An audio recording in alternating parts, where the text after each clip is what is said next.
चले के आगे कह रहा है कि सल्तनत काली में, ठीक बा ना, सल्तनते पढ़त रही जानू, ठीक, आ तब सैयद वंश में ढुके के रहे तुगलक पढ़त रही जानू ने, ठीक। तो कह रहा है कि सल्तनत काली सुल्तानों के शासन काल में सबसे अधिक दासों की संख्या कब रहे? फिरोज शाह तुगलक के बेरी नहीं, 1,80,000। 1200 बगीचा रहे, ठीक। कह रहा है कि फिरोज तुगलक के समय थी, ठीक बानू, दास, ठीक।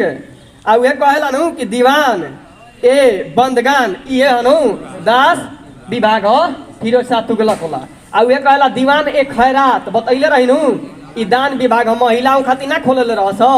हाँ, आ एगो कह दी दीवान ए इम्तिहाक रहे न पेंशन, तो एमे ना बतैले रही बुढ़ावा पेंशन, विधवा पेंशन ई सब आवेला नु हो, लाचार पेंशन आवेला नु, चलो बेरोजगारों पेंशन बा, चलो।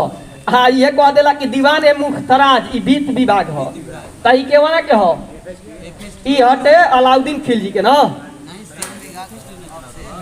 ए देखो अलाउद्दीन मुख्तराज कहनी है, मुख्त खराज त वित्त विभाग के कर हई अलाउद्दीन खिलजी के ना हो। आ कह रहा कि दीवान ए को ही कही के कर हो, त ई हटे कृषि विभाग के कर। हाँ, ई मोहम्मद बिन तुगलक के। आ दीवान ए और जेगो देला सैन्य विभाग बलवन के, ठीक बानू, उलूग खा के उकरा के उपाधि दिहल रहे, ठीक बानू, बलवन के। आ वे कही उलूग खा, ठीक बानू हो, उलूग खा, तो ओकरा के कहल जात रहे कौन? अरे उलूग खा कहल जात रहे एकरा के मोहम्मद बिन तुगलक के उलूग खा, अच्छा जूना खा ना एके हो।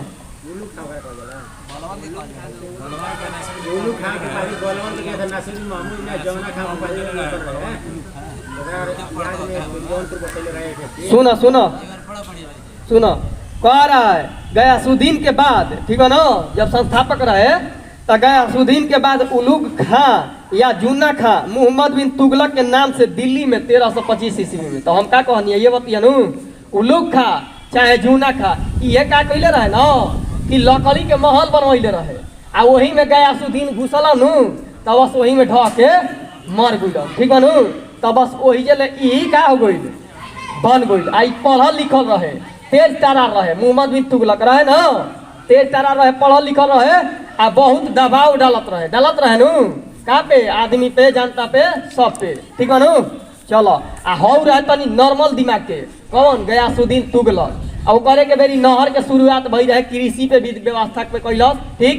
आ फिर 5 गो नया नहर बनवैलस बड़ा बड़ा, तो फिरोज शाह तुगलक, ठीक है नु। आ उलूग खा के उपाधि से कही तो बलवान, सुन लो जा फिर से, उलूग खा के उपाधि से कही तो बलवान, आ उलूग खा नाम रहे चाहे जूना खा तो मोहम्मद बिन तुगलक के, ठीक है नु। काले चलैले रहेंगे तो कहीं कंफ्यूज थोड़ी हो। दासों की देखभाल के लिए फिरोज ने एक विभाग का स्थापना कैलस, ये ना बतैनी। हाँ, दीवान है बंदगान, इसने सैन्य पदों को वंशानुगत बना दिया। कौन? फिरोज शाह तुगलक। एकरा के बेरी जिसे जवन तार सेनापति बना नु, तार लइका भइल नु, तो ओकरो फिर सेनापति बना दिए, ठीक बा नु। तू आर्मी में बाड़ो, तार लइको भइल है आर्मी में जाई। ब्रिटेन में शासिका रहे सनु वंशानुगत, वैसा ही कह रहा है फिरोज शाह तुगलक के बेरी। कह रहा है कि इसने अपनी आत्मकथा फतुहात फिरोज शाही की रचना की, पढ़ैले रही ना, फतुहात फिरोज शाही की रचना की आत्मकथा खातिर, ठीक बा ना। कह रहा है कि इसने ज्वालामुखी मंदिर के पुस्तकालय से लूटे गए 1300 ग्रंथ, 1300 ग्रंथों में से कुछ ग्रंथ के का कैले रहे? फारसी में अनुवाद करवैले रहे, ठीक बा नु। आई के कैले रहे? अपाऊ दीन विद्वान रहन, ये कैले रहन, ठीक बा नु। आ कवना नाम से कैले रहन? तो दलायते फिरोज शाही से के नाम से अनुवाद कैले रहन। दलायते फिरोज शाही के नाम से ई ग्रंथवा के फारसी में कैले रहन अनुवाद, ठीक। आ वे कही फतुहात फिरोज शाही से, तो ओकर आत्मकथा लिखल भी रहे, के कर? फिरोज शाह तुगलक। कह रहा है कि इसने चांदी तांबे के मिश्रण से निर्मित सिक्के भारी संख्या में जारी करवाए, ठीक, जिसे अधा एवं बिख कहा जाता था। अधा एवं बीख कहा जाता था। कह रहा है कि फिरोज तो उहे हो गई, दोनों जोड़ ना दिलो। चांदी पहिल का आवत न त आधा कह दो आ बीख कही तो तांबा हो गई, ठीक बनू। दूसर का पे जवन पहिल का दिले तो पहिल का हो गई, दूसर के कही तो दूसर का हो गई।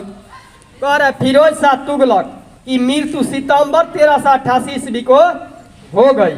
फिरोज काल में निर्मित खान ए जहा तेलंगानी के मकबरा की तुलना जेरूसलम में निर्मित उमर के मस्जिद से की जाती है, ठीक बा ना।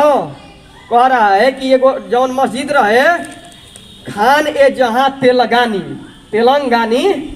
ठीक, एक तुलना कौना से कही जात रहे जेरूसलम में एगो मस्जिद बा जौना के नाम है उमर ए मस्जिद। जेरूसलम में विवाद हमेशा होत रहेला, का के लेके बतैले रही नू। ओई दिन के धार्मिक स्थल कह दी यहूदी के तो सिनेगोग बतैले रही नू हो। ओकनी के हो गई मस्जिदवा हो गई उमर ए मस्जिद एक के लेके हो गई, और धर्म बालन ओकनी के लेके हो गलू। तो वही दिन हमेशा का होला विवाद होत रहेला, लड़ाई होत रहेला ना इजराइल फिलिस्तीन रे। तो उमर ए मस्जिद कहाँ बा इजराइल में, ठीक बनू। आ ओकरे तुलना कैल गई रहे खान ए जहाँ तेलंगानी मस्जिद के, ठीक बनू। अभी मोदियो गइल बावन कहाँ बा मिस्र में गइल बानू। यही जो कहाँ घूमी हम मस्जिद में घूमिया नू। कह रहा सुल्तान फिरोज तुगलक ने दिल्ली में कोटला फिरोज शाह दुर्ग का निर्माण करवाया। कोटला फिरोज शाह दुर्ग का निर्माण करवाया फिरोज शाह तुगलक ने। कहाँ बा दिल्ली में, ठीक। कह रहा है अगला क्वेश्चन कि तुगलक वंश का अंतिम शासक कौन रहे? नसीरुद्दीन मुहम्मद तुगलक रहे ना, महमूद तुगलक, नसीरुद्दीन महमूद तुगलक। इसका शासन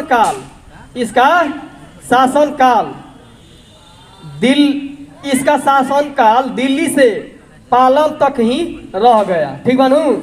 कहे कि धीरे धीरे एक कमजोर होके लागल पार्टी, तो धीरे धीरे कमजोर हुई तो दोसर वंश पैदा ली नू। तो फिर एगो हेने आगुल कौन सैयद वंश 1414 से 1451 से, ठीक बनू 51 तक चल रहे। तो यह कहल रहे कि जानू हो कि 1398 तक काहे चल रहे। तो यह कारण रहे कि धीरे धीरे समाप्त होके लगल। तो अभी शुरुआत ना भई रहे वंश के, तो कुछ देरी रह जला स्थगित नू। तो स्थगित हो गई तब जाके देखल कि अब कोई राजा नहीं बनत, तो ना होला कि नहीं कोई बनत तो अब हम राजा बनी, मजबूत हमारा शासन होके लागल। तो तब बनैला से सैयद वंश, ठीक बनू 1414 में। यही से कौन साल लाग गई 2 साल वो में आ 14 साल में 16 साल लाग गई बनावे में, ठीक बनू। कह रहा है ता नासिरुद्दीन के समय ही मलिकुस शक पूर्वाधिपति की उपाधि धारण कर एक हिजड़ा मलिक सरवर ने जौनपुर में एक स्वतंत्र राज्य की स्थापना की, ठीक है ना।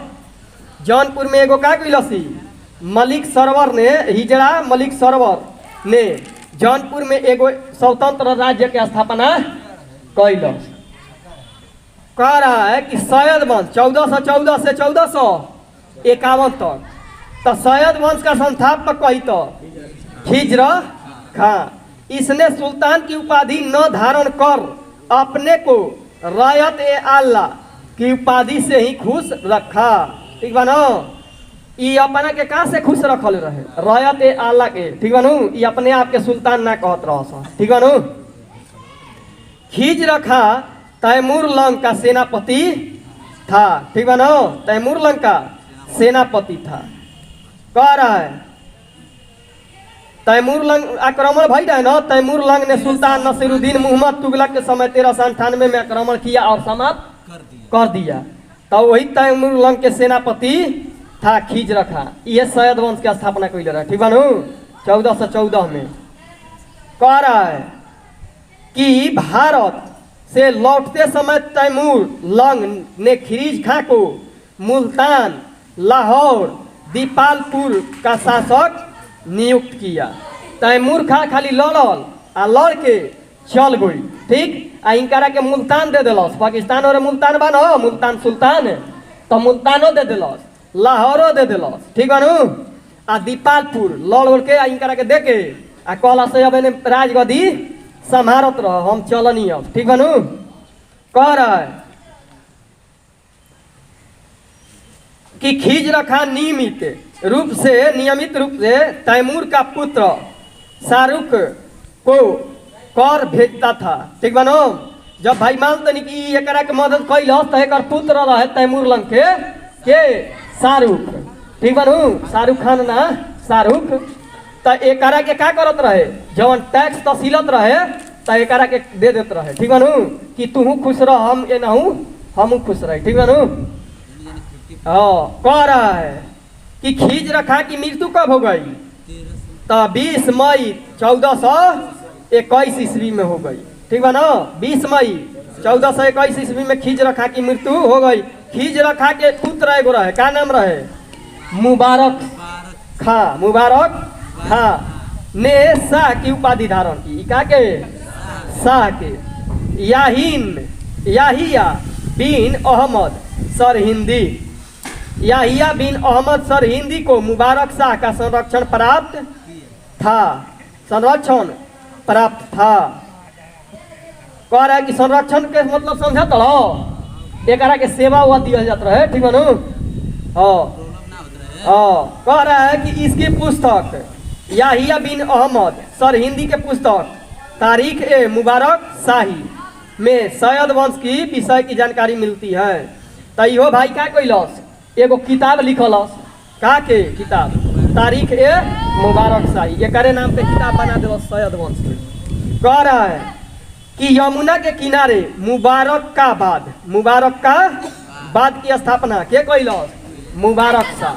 जितना अपना नामे पे करत रहो ज्यादातर देखल रहनु। चलो, कह रहा है कि सैयद वंश का अंतिम सुल्तान कौन था, अलाउद्दीन आलम शाह था। सैयद वंश के अंतिम रहे कौन, अलाउद्दीन आलम शाह था। सैयद वंश का शासन करीब कितने वर्षों तक, 37 वर्ष तक चलो। ठीक है न। यही से 1451 तक भैलू। तो 51 आ 14 है से बताओ, 4 हो गलू, 4 आ 1 तो 7 4 11 होला नु। तो 37 वर्ष हो गलू अंतर, तो लमसम 37 वर्ष था। ठीक है ना। अब चली लोधी वंश काल से। ठीक है ना। अब हो स्टेज पे चला जा, लोधी वंश काल से पढ़ा दिए। ठीक है ना।